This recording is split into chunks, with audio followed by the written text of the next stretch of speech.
Why, hello there, Hillary. Hi, Jenny. How are you? I'm good. Are you ready for this episode? As ready as I'll ever be. Ready as I'll ever be. I'm Y'all, welcome exhausted. to. I'm exhausted. Yeah, it is a Yeah, Sunday. it is. Welcome to our 2024 Tart Talk. Yay! Yay! We've had a year to prepare for this, and I've taken the past 2 days to do it. Yeah, I took about 3 or 4. Yeah. Yeah. This is if you have been living under a rock, or if this is the first episode you've ever listened to. We are diving deep into how to dismantle an atomic bomb. Last year, we did All You Can't Leave Behind. Next year, we'll do No Light on the Horizon. But this year is How to Dismantle an Atomic Bomb. Yeah. And We are recording on Sunday, November 17th. If you're listening to this out, it is on or after November 20th, 2024. This is episode 45 of season 6. we are going to get through side A of How to Dismantle an Atomic Bomb.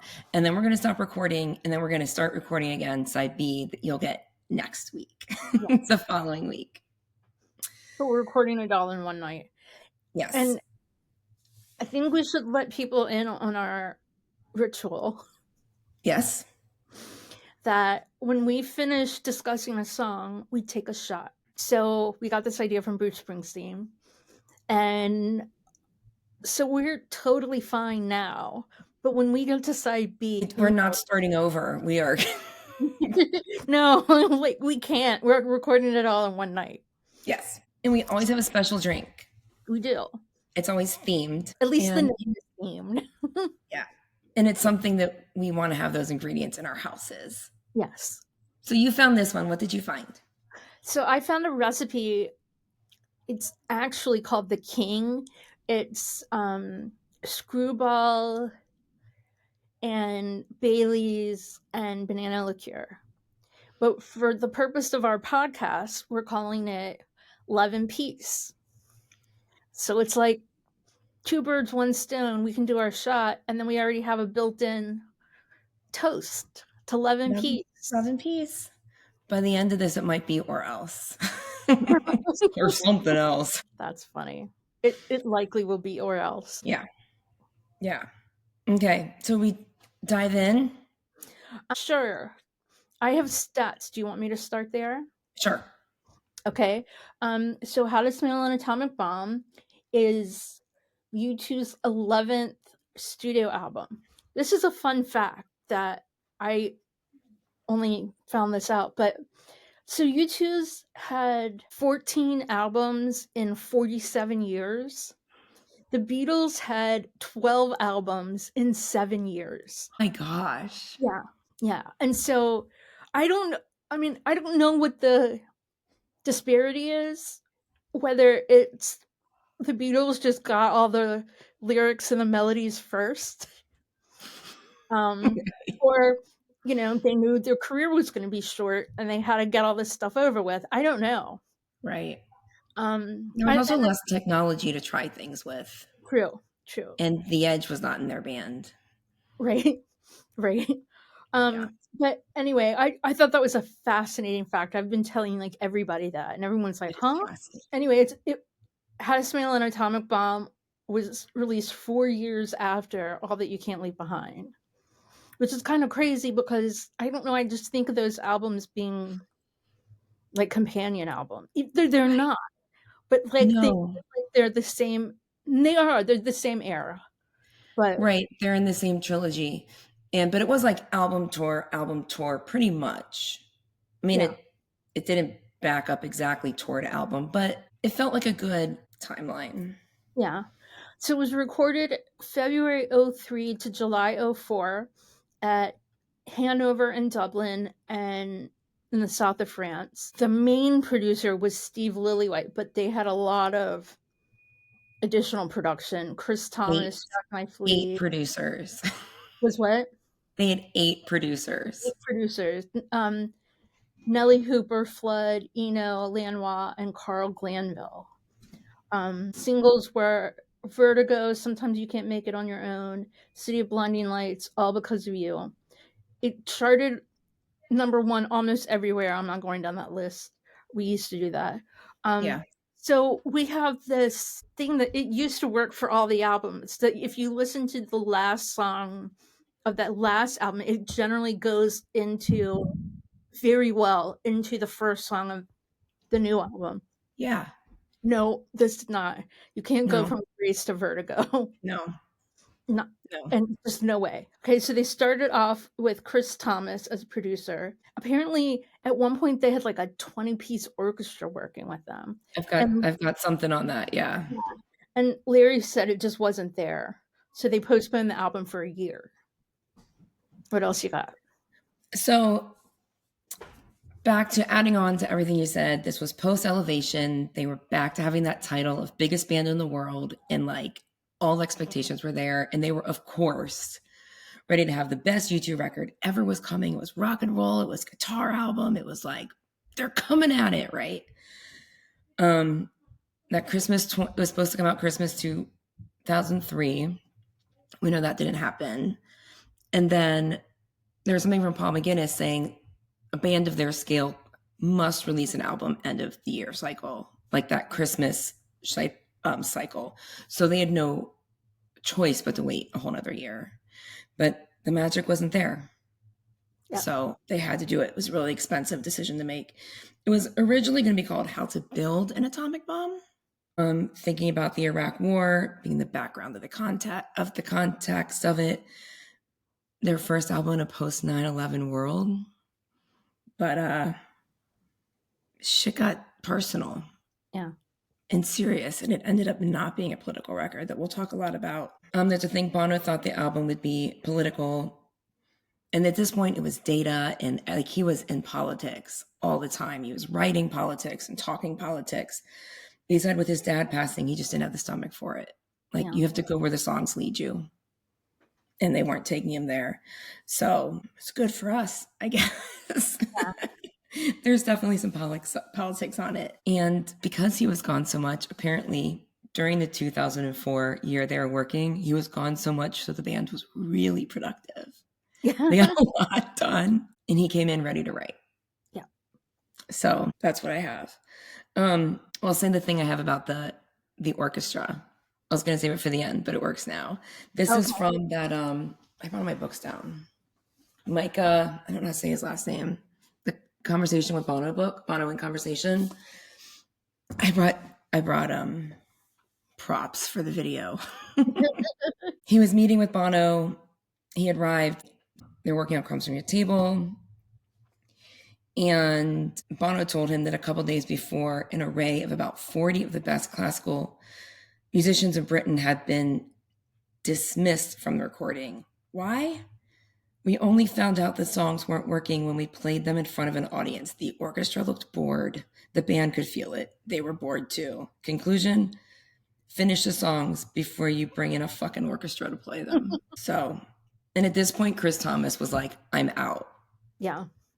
There's a quote from him saying, or Bono told him, says that Chris Thomas said that's like the worst day he's ever had in a studio. And he's worked with everyone. Yeah. Roxy Music, the Sex Pistols, Beatles, George Martin. And he was like, later, dudes. You are awful. Cannot work with you anymore. So but that's what they do. Yeah. So a full version of the album was stolen from Edge's bag or something in July from when they were in France. Yes. The band threatened that if any of the tracks showed up online, that they would put the entire album on iTunes. A few months later, it did show up. Did it? Yeah, because I had it a couple weeks before, but they didn't do it. I mean, I think it was close enough that they were just like, right, we're just gonna release it on time anyway. Because I know I had it. My cousin came over with the CD. Okay, this sounds familiar now. Yeah, and he had found it. I don't know when he had found it, but he waited until my birthday to give it to me. I mean, maybe he found it the night before. I don't know. But so I heard that album before. I mean, I bought it, obviously. And I've bought it several times since then. But I had it, as from wherever he downloaded stuff from. Yeah. couple days before. Well, there's some like apparently when they realized the CD was involved, like Interpol got involved, and like the music business has like special spy people who like know Yeah. how to find that shit, and they didn't find it. Yeah, and my guess is that it was close enough to the. Yeah. It didn't ruin the release. I also think that I don't know the reasoning behind it, but I think that a lot of stuff gets accidentally leaked on purpose because Yeah, to get it out there and to get a response. yeah, So I don't know. I don't think that's what happened with this, but I know it's happened in right. other cases. Um, okay, so Bono said his quote exactly is "We're you too. We play with rock or punk or folk or soul or gospel music, but it never owns us, and we never own it." I just like that quote. Yeah, me too. I highlighted that also. And I do feel like I just have never really given this album its due credit or even that much thought since it came out. And I Right, have me too. yeah, I have lots of details because it was just kind of stuff that I was discovering. Though I'm pretty sure I wrote a really detailed review of it on my blog when it came out, but I don't Huh? have any backup from that. So who knows where it Yeah, is? I tried looking for it and I couldn't find it. Um, I think and we were in a weird spot with the band when this came out too. yeah, I guess no. We weren't in a weird spot. Well, this was when the album came out. I don't think we were. I think we had Gotten recovered. over it, But then maybe. they had when the tickets went on sale, there was that whole ticket debacle where anyone with a pre-sale code guaranteed did not get a ticket. Guaranteed, yeah. Yeah, I just remember not yeah, I really remember not diving into this Yeah. album and not really not getting I mean, there's some fucking fantastic songs in here and not getting them really till I heard them live. Yeah. Yeah, but we'll get into that. Oh, I agree with that. There were a bunch that I didn't get. So, they did more promo for this album than I think they've ever done for an album Really? before. Like it seemed like it. They worked with Apple a lot. They had Mhm. first they had that Vertigo commercial for iTunes. Then they had Yep. the actual YouTube branded iPod. Mhm. Then they did a I don't remember this very well because I had just gotten the video iPod, Ooh. which is why I couldn't get the branded You one. yeah. Um, so, I mean, I got it, with I don't know, within a few months or something, and but they had a iTunes video. I think it was like one of the first videos that came out on iTunes, which was Original of the Okay. Species. It was just live. It wasn't Right. like a video, but you could download it onto your iPod, which was really cool, except it was just that. I mean, I don't think there was anything else. They were on Saturday Night Live for, I believe, the first time. And then they had this in New York, they did this drive-by thing on a flatbed truck that ended under the Brooklyn Bridge where they had a secret gig. Uh, Yes. I love YouTube, but if I was just a random New Yorker, I would be like, fuck that shit. Why are you holding up traffic? Yeah. Why is the Brooklyn Bridge shut down? I mean, and I know a few people that were there, but I just I just feel like that would be so chaotic and no. Yeah. I think it would have been fun to be there. If you had the opportunity to be there, you would have Oh, been all of over course.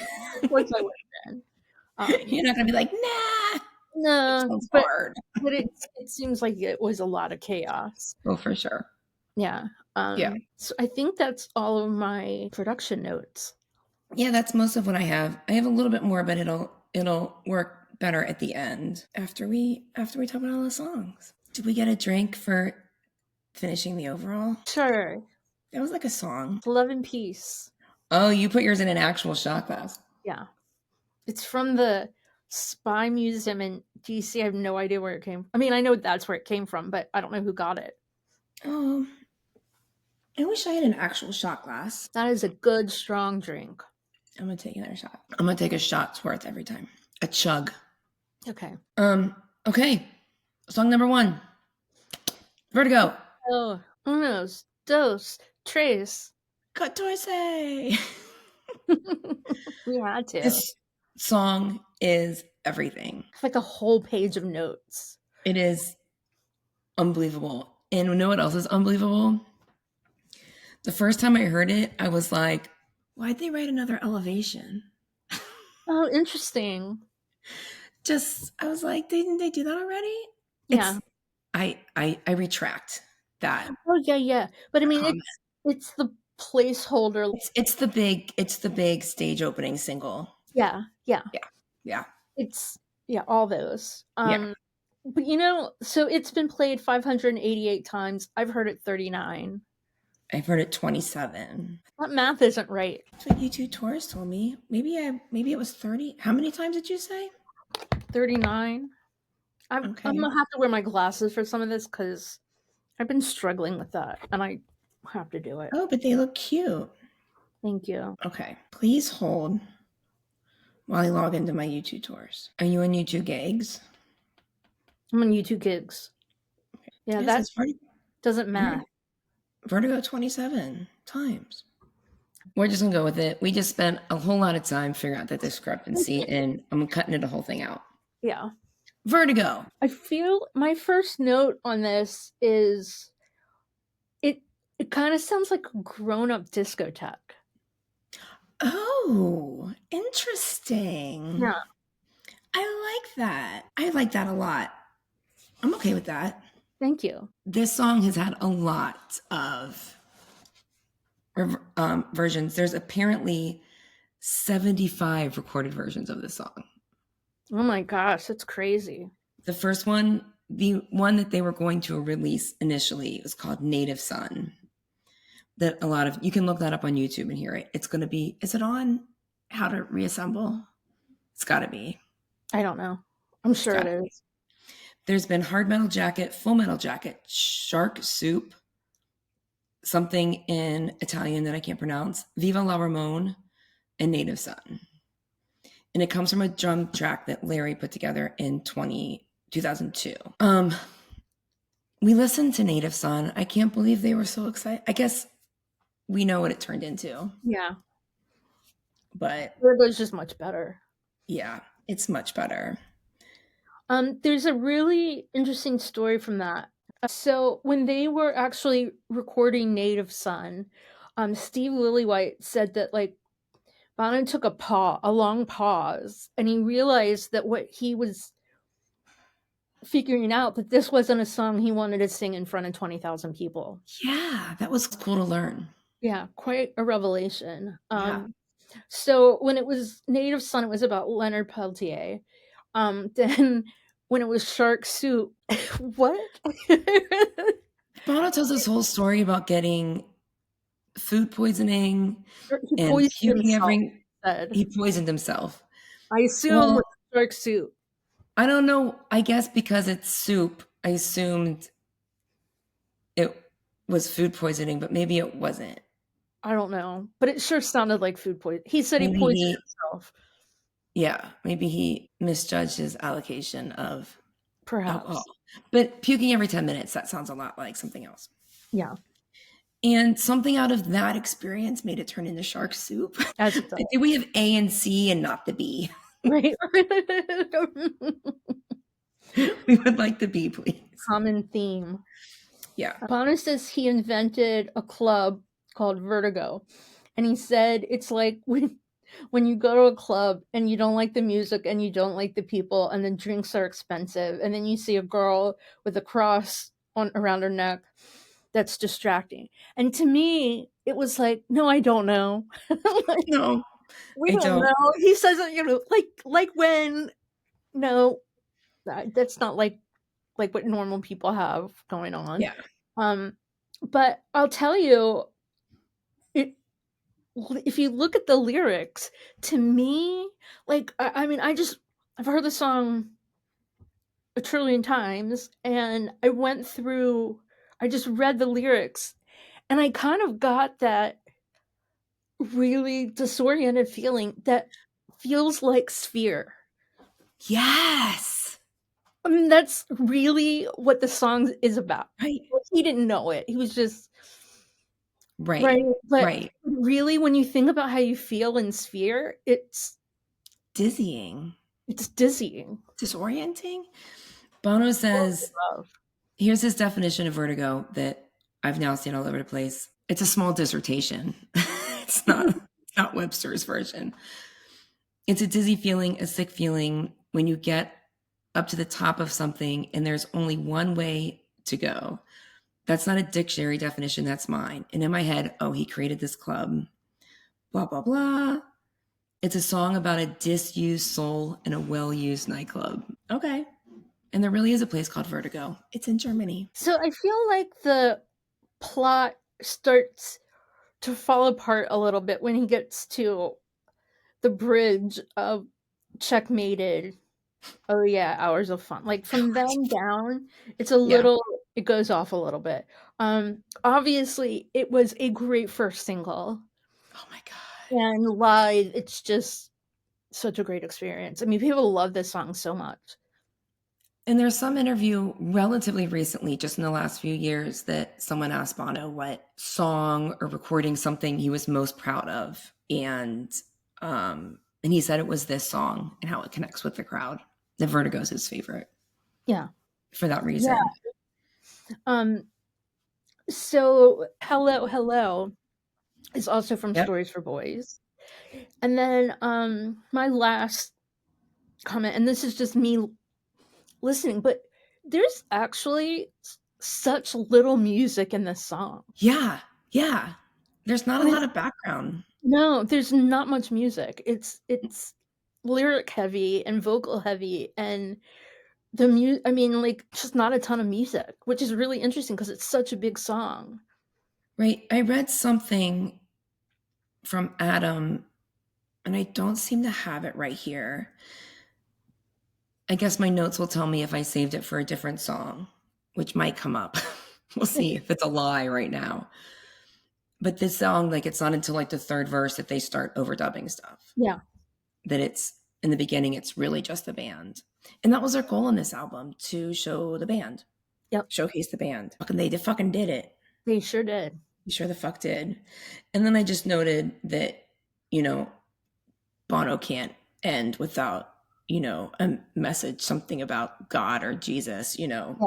Your love is teaching me how to kneel. Side note, there are, one in particular, touring crew member who I follow on Instagram, and she and our friend Ross were compiling a playlist of songs that had yeahs in it. And they had listed a few so far, and I was like, don't forget this one. And she's like, oh, that was the first one we had. And I'm like, well, because you heard it 40 times in a row. I'm like, I'm sorry to doubt you. But at some point they had over 4 hours of songs with either yeahs or an iconic yeah. That was their goal. Yeah. Yeah. Anyway, that's a fun little side note. Okay, that's all I have. So Okay. to love and peace. To love and peace. I'm gonna have to get a shot glass at some point. Actually, this is fine. Really, really good drink. It's just I'm actually really enjoying it now. With the 99 bananas in it. Well, we'll see how I feel in a few more shots. Hillary and I got different banana liqueurs, and mine is 99 proof. Mine's not. It's still very, very strong. Yeah. Okay, so the next song, track 2, Miracle Drug. Miracle Drug. You love this song. I love this song. And I've a lot to say about it, but it's been played 99 times. I heard it 4. I've also heard it 4 times. Yeah. Plus a snippet at the National Cathedral. Truth. Okay, so right before the album came out, I got a new car. And like my car was just so old and decrepit, and I got a brand new car with a working CD player. And right when Congratulations. Thank you. It was back That's how old we are. 4 of had quite a few cars since then. Anyway, this album has a few songs on it that are like super personal to me. It just felt like, it was me and the band in my car. And it was just Yeah. like nobody else heard it. It was winter, the windows were up. It Yeah. was just us. And when I went to the concerts and heard the songs live, it just felt like all of a sudden I was back in my car. And it was just such a personal feeling. And I don't know that I've had another album that I've felt attached to like that. Yeah. And I don't know why, but I guess it's the new car. Except though I also got a new car for Pop Mart. So, but I didn't I had a cassette player. I don't know. Yeah. It's not the same when you have a Yeah. CD. And anyway, this was one of those songs, and it just really is dear to me. This is one that didn't hit me till I first heard it live. There was something about, I don't know what it was about the lyrics. I loved the U2 sound, like loved it. But there was something about the lyrics that I didn't connect with somehow. And I don't know how else to explain that. But as soon as I heard it live, that all went out the window. And I was just like, okay, I get it now. So I don't know why some songs just hit you and some don't, Yeah. like that. It started with a chord sequence by Adam, Fun Facts, and the guitar in it. I mean, it's such a fucking U2 song. It's Really is. such a U2 song. It's amazing. It came from, they would do these power hours in the studio where they would just for an hour just go in and just fucking play. And they had this 1 hour and they got like 3 songs out of it or something.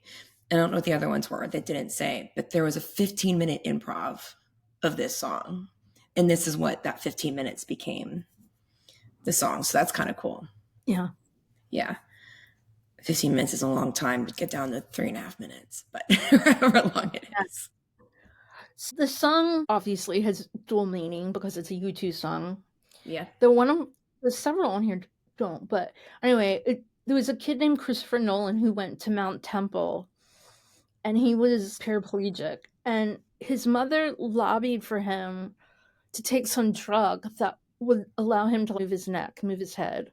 Yeah. And so they got him this He called headband, it a unicorn. unicorn, yeah, that would allow him to type. And when he started typing, he had all of this just pouring out of him. A lot of religious stuff, a lot of poetry.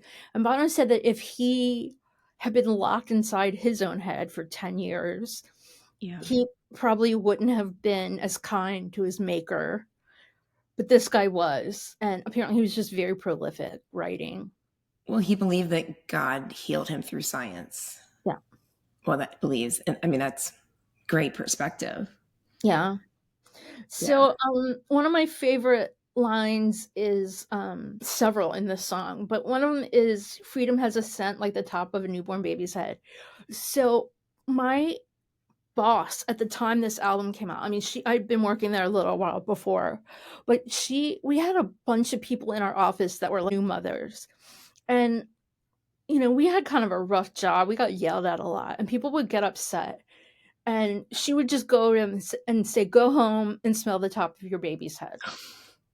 Yeah. And she said it over and over. We'd have, customers that would come in and be upset about something. And, she knew everybody. So she would say, "Go home and smell your baby's head." She said it over and over and over again. And then when I heard Bono say it, I'm like, wow, is that a thing? Because I've Linda never says it. noticed the smell of a Well, baby's head. apparently it really is a thing. I looked it up. And I've heard people say it otherwise. Yeah. Yeah, it has 2 purposes. Apparently, babies' heads smell. It's a bonding thing. It makes their mothers want to be around them more, I guess. Okay. And on the same, it's an evolutional, like enticing Yeah.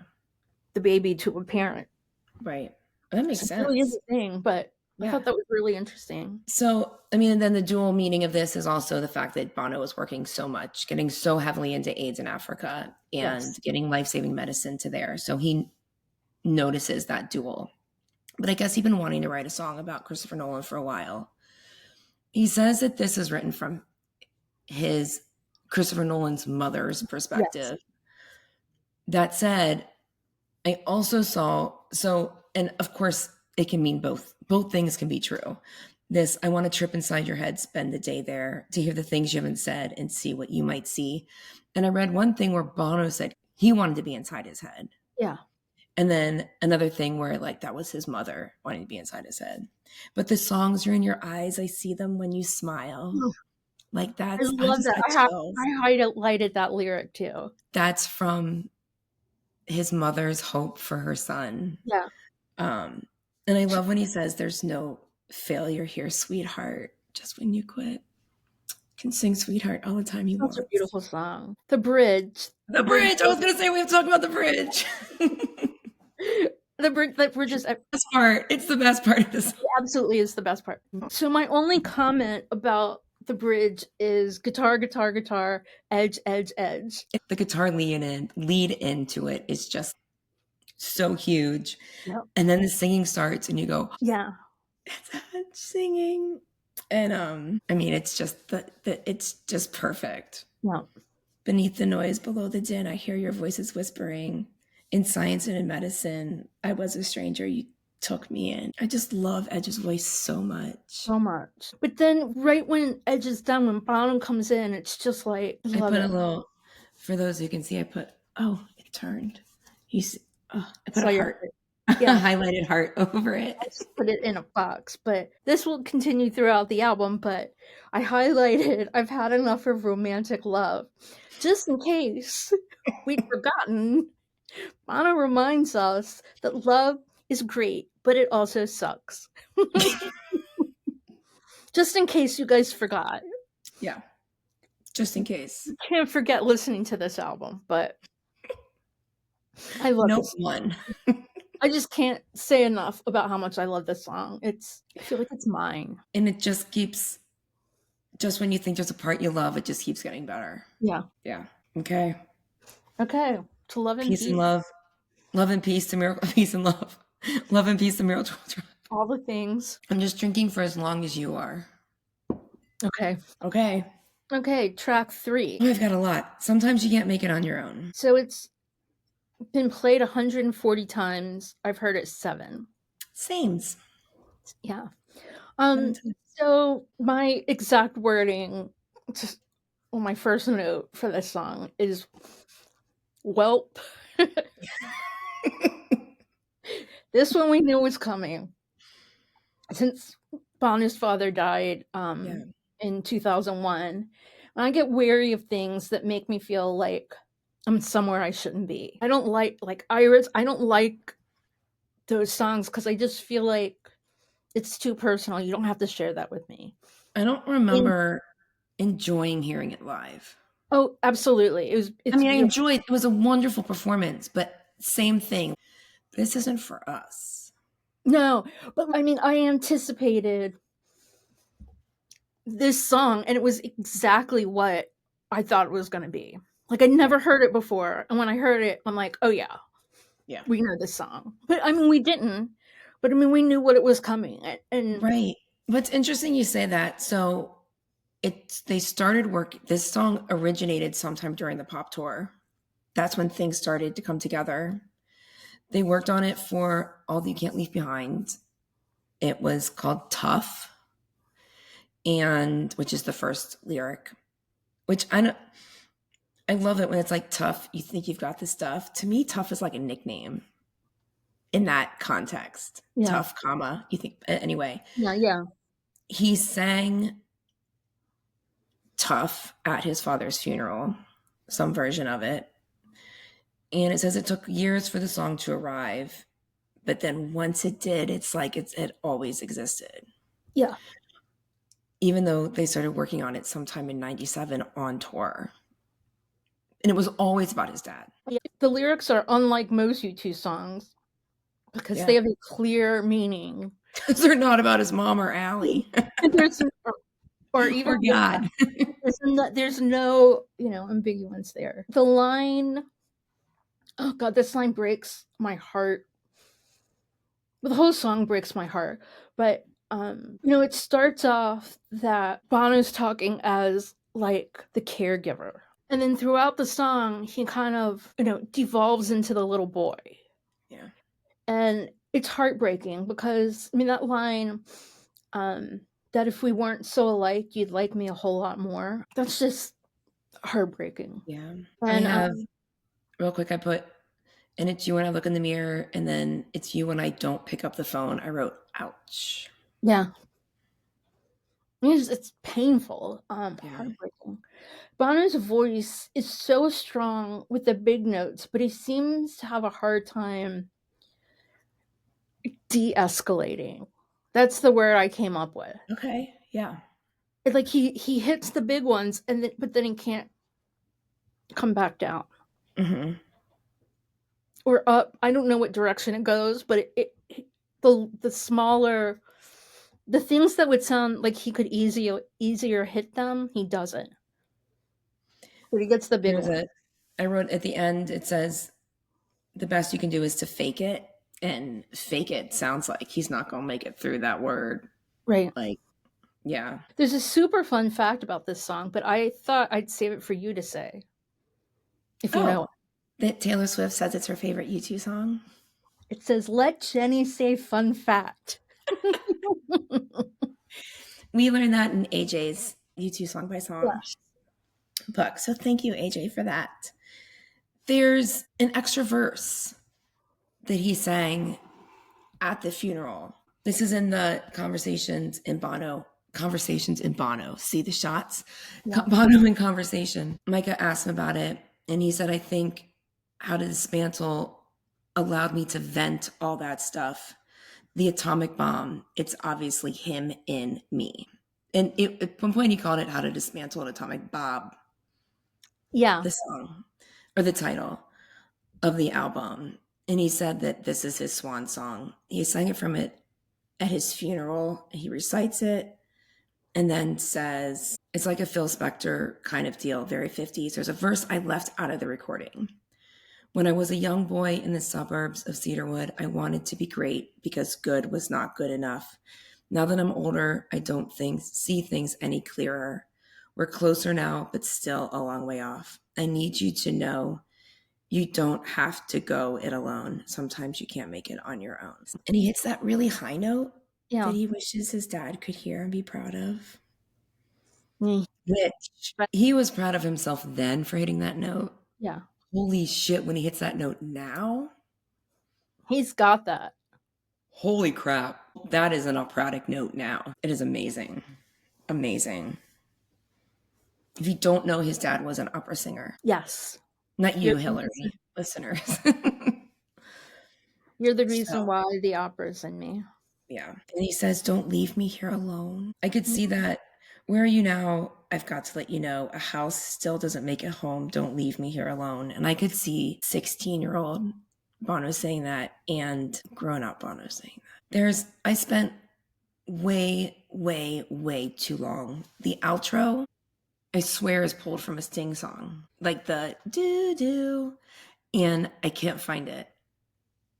And then I was looking at police. I went through everything. I couldn't find it. You need to listen to it again.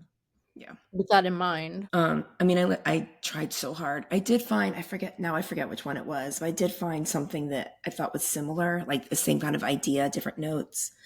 But one day it'll just arrive. Right. I'll hear the song and I'll be like, oh, that's the one album I didn't go through. Okay. Is that it? That's all I have. Sometimes Love and Peace. Okay. Now we're on to Love and Peace or else. So track 4, it's been played 129 times. I've heard it 7. Same. And now it's time to get political. Yes. Yeah. This song to me is a monster. And it's like you can hear it getting closer to you. Yes. I wrote down low rumble. Yeah. The rumble keeps getting closer, the bass and the drums. This is definitely left over from All You Can't Leave Behind, and this is definitely with the Iraq War in the background. Yeah. Bono says it's like the fly went to seminary and became a priest. I get that. I was like, okay.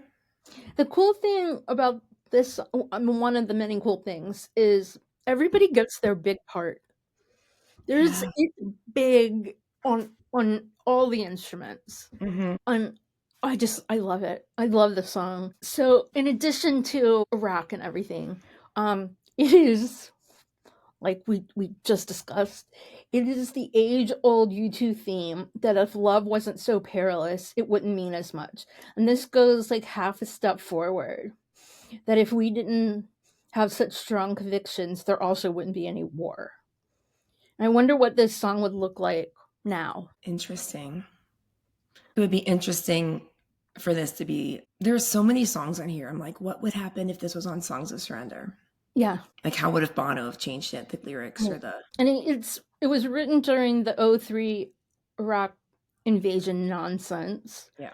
But it's a very clear picture of unrest in the Mid East. Yeah. And the line, lay down your guns, all you daughters of Zion, all you Abraham's sons. That's all you have. I mean, That's all. That's all you have to say. The age-old Jenny Stedman saying is, as long as there is religion and borders, there will be war. Bono says in U2 by U2, he said, there's so much about this in U2 by U2. It was really, really overwhelming and enlightening. I mean, I've read that whole book, but reading it in specific context to an album, it's like I haven't read it before. He said, the album turned out to be about family, intimacy, human relationships. There were some political subjects we were ready to have a go on, but they fit with the album's theme, which is the loss of innocence. He talks so much about innocence and experience talking about this album. The title of Love and Peace or Else is obviously heavily ironic, but the sentiment is straightforward. It's an argument between two lovers when the television is on and the sound is turned down and the troops on the ground are about to dig in. And I'm wondering, where is the love? That is the real moment in the song for me. Yeah, it just really chills on all of these songs. I am too. It used to be called, at one point in the summer of 2000, it was Love and Peace, parentheses, Soul, Soul. Oh, I didn't read that. The song looks at the struggle of war and Bono looking for love in the light of those conflicts. Surprise. Shocker there. So the music in the chorus, I kind of had the same thing that you did with Sometimes You Can't Make It on Your Own. There's music in there that sounds like something else, but I don't know what it is. And the only way I could describe it, and I Googled it, and I don't know what it's called or what it is, but it's that song that they play at like basketball games. Like, Okay. I'll have to go listen to it with that in mind. Yeah, I don't know what the song. I Googled it. I could find nothing of any reference to that song, but it's in my head. I know it, but I don't know what it's called. And it also, to me, it's got a really big like Led Zeppelin vibe, and I feel like that's the closest U2's ever gonna get to that sound. Okay. Whether they want it or not, it's there. But I wish I remembered. Like, I remember it live. I remember the Ellipse and Bono and Larry, and I remember that. But I just wish I remembered the vibe, because it's such a big song, and I don't remember what the vibe was live. I don't remember the vibe coming off like it should have. No, maybe that's why I don't remember it. And I mean, this song has a whole new. It keeps being relevant. Yeah, it is so relevant now. I mean, especially the daughters of Zion, Abraham's son. Like, it's just like that's today, right? And even though that's history, like it's been constant. Yeah. But I just don't. I feel like this made me uncomfortable. Like Bullet the Blue Sky makes me uncomfortable. You're not supposed to enjoy it.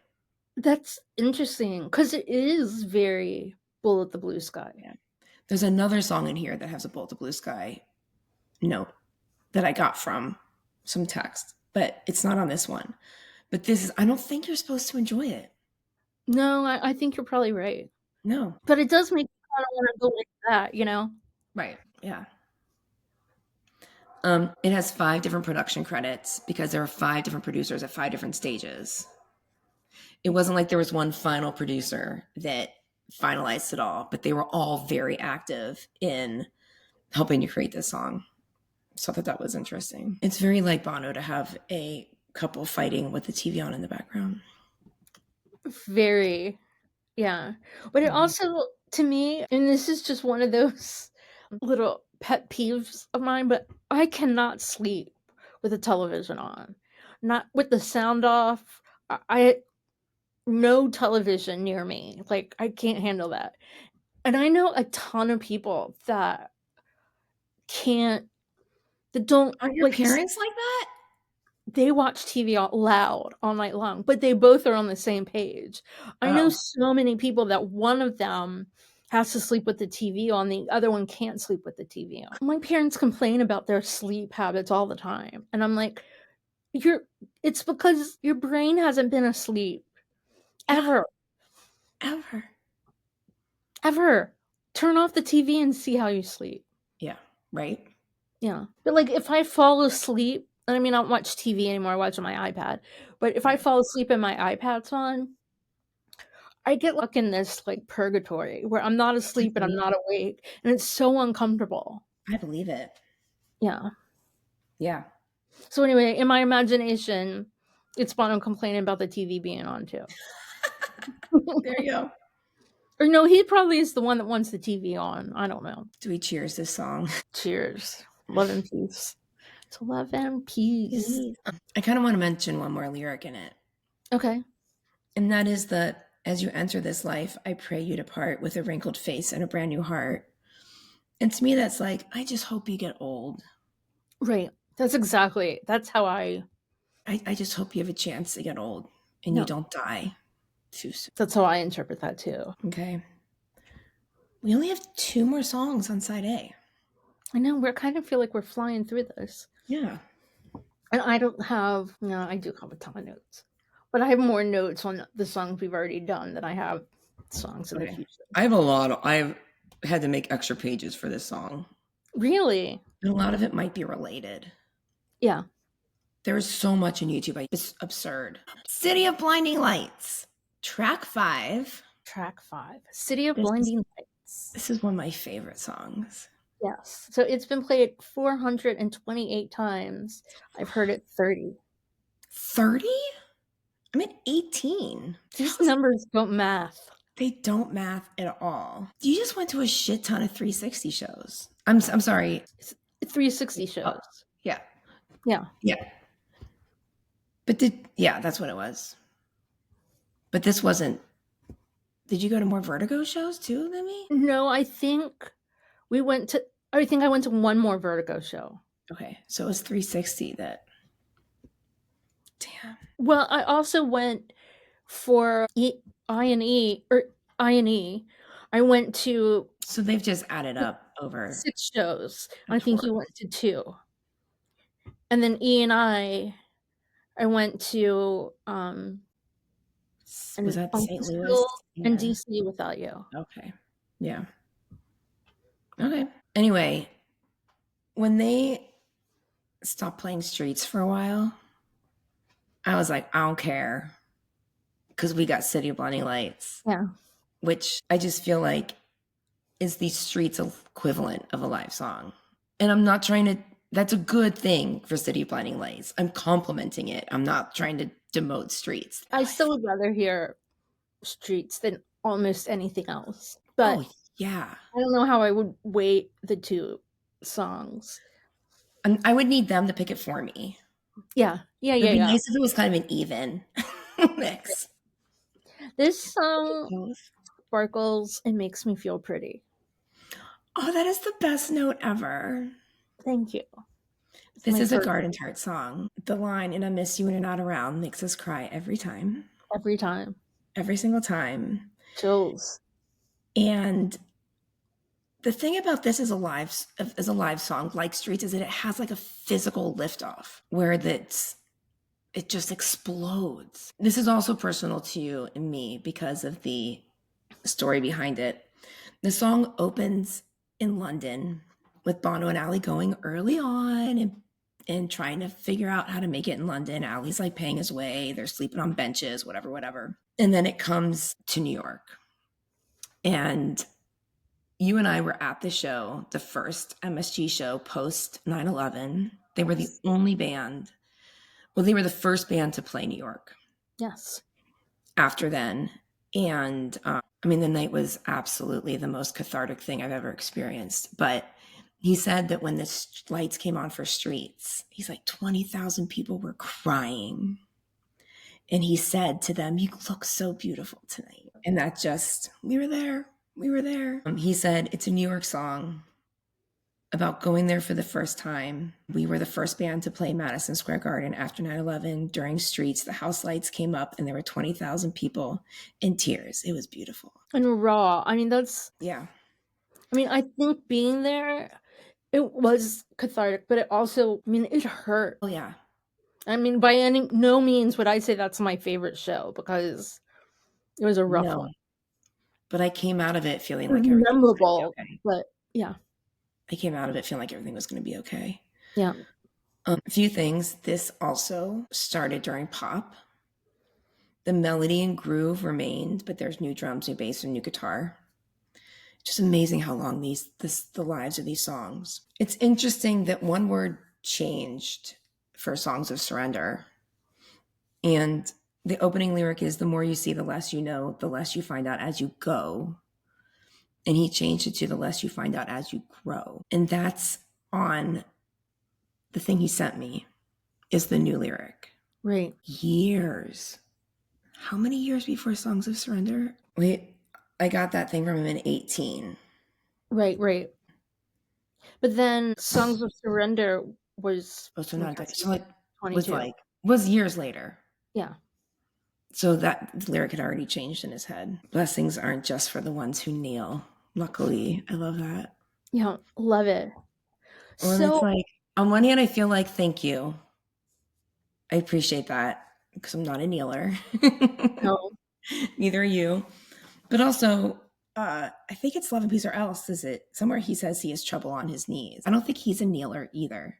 No, and he mentions kneeling also in Vertigo. and hold on, Original of the Species. Yeah. Wow. Okay. So nothing I read says this, but I say it.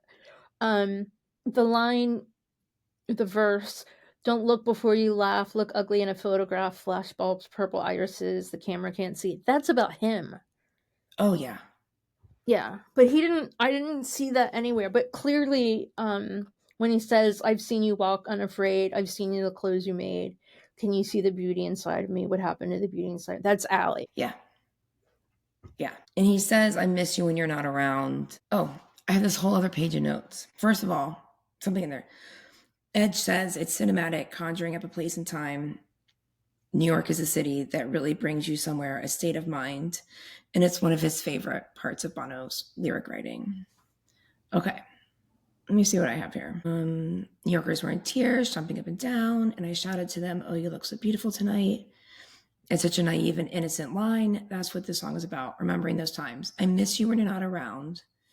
It's not necessarily a curse. It's that part of us that is missing. It's about recapturing a sense of wonder, being in a city, and reminding yourself that you don't have to lose your soul to gain the world. I need to remind myself of what I've lost occasionally to reflect on why I am doing the things I do. I think that's what this album is about. The song ends with a line, "Blessings are not just for the ones who kneel. Luckily, I thank God on a daily basis for the endless amounts of grace in covering the cracks that I would have fallen through." These songs are about innocence and songs of experience. The central theme of the whole album is that naivete is a powerful thing. Sense that you are more powerful sometimes by not knowing what you're up against in life. And then he talks about that story when he went to that Anton Corbijn opening. Yes. When he had a room of Bonos, and Anton asked him, "What would you tell That guy? whatever 21-year-old Bono now?" And it's that you were absolutely right. Stop second guessing yourself. I mean, Bono said that, but like, shouldn't we all hear that? Wouldn't it be nice for us all to go back in time and hear that? Yeah.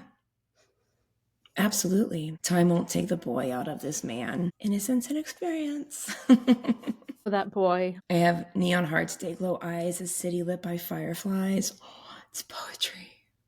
Just the imagery. I love that wording. Okay.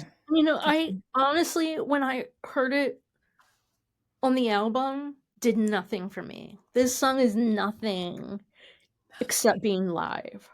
Nothing.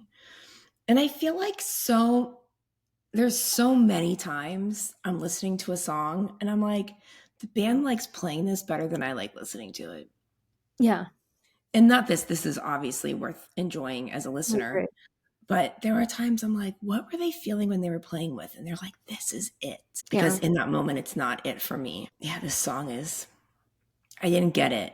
I I knew it was a great song, No, me too, but but you can't get it unless you see it live.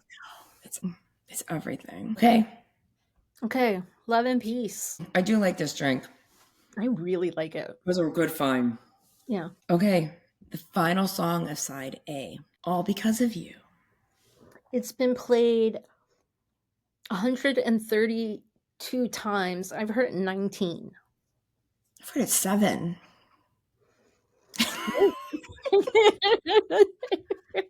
One of our lists is very wrong. It's but I don't think they are. But this isn't a So song that's played all the time. no, it's not. But I think that we're gonna have to like sit down next to each other and like with a clipboard. And, We need like, to audit this. We need like a professional auditing yeah. service. That's what YouTube Gigs is for. Right. But I I don't don't know. My YouTube gigs and my understand. YouTube tours line up. So, I mean, I keep checking. I keep thinking that I'm missing or something's wrong with my list. But when I look at it, it's right. so Like I you've been to double how check many it. shows? Huh? You've been to how many shows? 6. 66. And I've been to 56. But there's a huge. But there's a lot of shows that don't overlap. Yeah. I just assumed because my something else was 7, Love and Peace or else was 7, that I figured that you would also be 7 for All Because of You. Oh I don't know. no, because they played it for E&I. So I heard it in Tulsa, in DC, twice, Uncasville. Everyone on YouTube and Spotify get to see how red I get when I drink. You're welcome. I'm not going to fight it. So it's not one of my favorite songs anyway, but I really, really did not like it until I heard it for E&I. And then even then, the first show I saw in Tulsa, I was like, what the crap? Why? I was with a friend of ours and we both looked at each other and we were like, why? Why? I don't understand it. But it is a good live song. It's a great live song. Yeah. When one of my kids was little and they would take my phone and play a song, and she would always play this song, the live one from Under the Brooklyn Bridge. And she's like, I got one of your favorites, Mom. I'm like, what in your wildest dreams? Right. And I guess it just played once randomly. And I was like, oh, a U2 song. Interesting. I do have a shit ton more respect for this song, having done this than I did before. Yeah, a lot more respect. This is probably one of the only rock and roll songs I've ever written. An actual rock song, yes. An actual rock song. They said, who said it? I think Niall Stokes, not Neil McCormick. Niall Stokes said in this U2 Songs and Experience that this is, it's another mom song, So you know? It is, but Bono hasn't actually said what it's about. But to me, it sounds like it's like man's debt to woman. Yeah. Well, so he says it's in that line of I will follow tomorrow, Mofu, all because of you. Yeah. I put Mom, Allie, God. Yeah. The live version Under the Brooklyn Bridge, he says, this is our thank you to The Who. So to me, this is written to The Who. Oh, I can hear that. This is, we are this band because of you. Right. All because of you. And I like that. This is when they started in the south of France with Chris Thomas, was that his name? Mm-hmm. Then they like scrapped almost everything. This survived those early sessions. It's one of the few things that did. Ed said we wanted to make a piece of great raunchy 21st century rock and roll. It's probably the only real rock and roll song we've ever written. So they wanted to have a vibe like when they wrote Boy. That's what Bono said. A little bit. We wanted from the music on this album was the same feeling we had on Boy, when the raw, visceral power of the music was enough. That's what we were going with on Vertigo and All Because of You. I get that.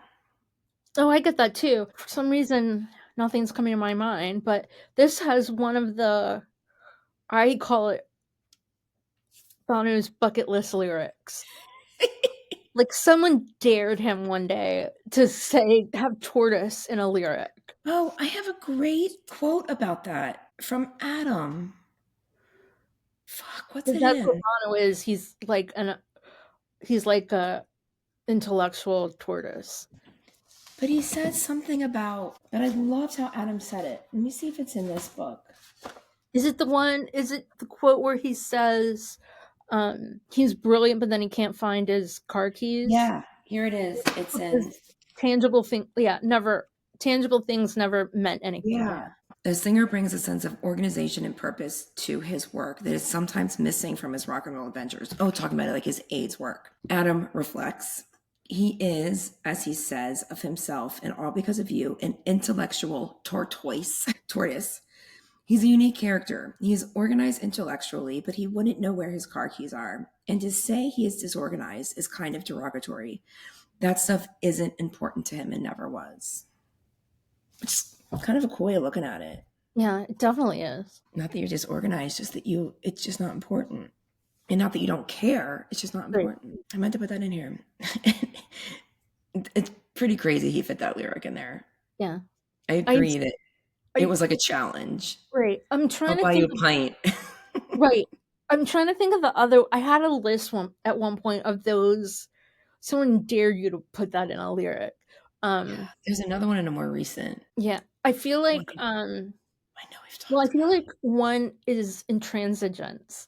Like someone said to him, put that, let's see, you can't do it. And he did it. But I have a ton of them. I don't know. I can't think of anything offhand. Yeah. The line, or the part, I'm alive, I'm being born, I just arrived, I'm at the door.